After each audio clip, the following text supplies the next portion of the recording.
You know, you get a little drunk in the spirit a little bit, right? It's all good, it's the glory. But no, I was sitting in the shower this morning, and it's funny because I didn't know he was going to open up the testimony. This is my first time being here. But the Lord put something on my heart, and I was standing in the shower praying this morning, and He told me that I was going to testify about this morning, by the way, and I didn't know how it was going to work out, but it's cool that He opened it up. But I used to run the streets. I used to, drink and do all that, fight on the streets. I loved fighting. That was one of my favorite addictions in that time. But throughout my whole life, even from a young age, I could hear the voice of God. Didn't know that it was Him, didn't know anything, but I knew it was more powerful than anything that I ever experienced. All the pain, all the hurt, all the things that could go wrong, God was always there with me, even when I didn't know He was. Throughout my lifetime, when I got saved, it happened in such a way that I don't even know how it happened. One of those wow moments with the Creator of all creation. And I was invited to a house service that I didn't even know a house service was there. And after 24 years of living in bondage and living in suicide, living in sin, living in drunk, wanting to get drunk and get high and fight and battle and everything, using fear and tactics and all that for the enemy, you get to a point where you know that death's knocking on your door, because it does say that sin leads to death.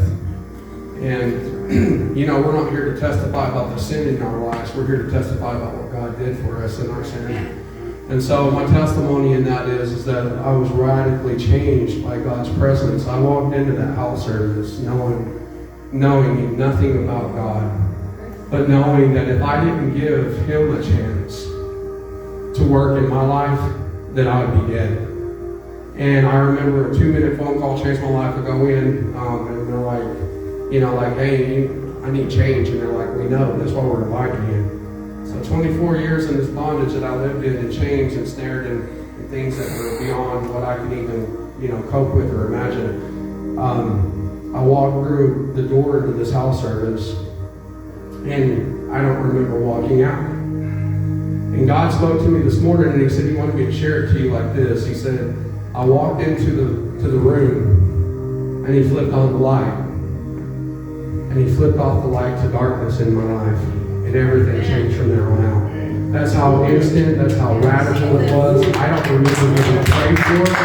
I don't remember going through no salvation prayers. I don't remember none of that. All I remember is when I walked out, I don't even remember days after walking out of there what happened. Everything's gone. So what I would say to you today is, even as ministers, even as believers, make sure that whatever is trying to grab a hold of you, don't let it flip the switch off on you. Let God flip the light on you. In 1 John chapter 2, it talks about darkness passing away. He says, I've given you a new command to love, but it's like an old command, but it's a new command. But He also says that darkness is passing away and the true light of God is shining forth. So let the true light of God shine forth in you today, and let the revelation of who He is loved completely incapacitate you. That means to let it submerge you.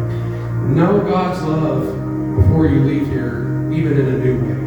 Because that's what it's all about. It's about Him flipping that switch and saying, hey, here I am. And I'm completely here to completely help you, to completely set you free, to completely love you where you're at, and to completely show you who I am. And that's what God wanted me to share with you today. But I love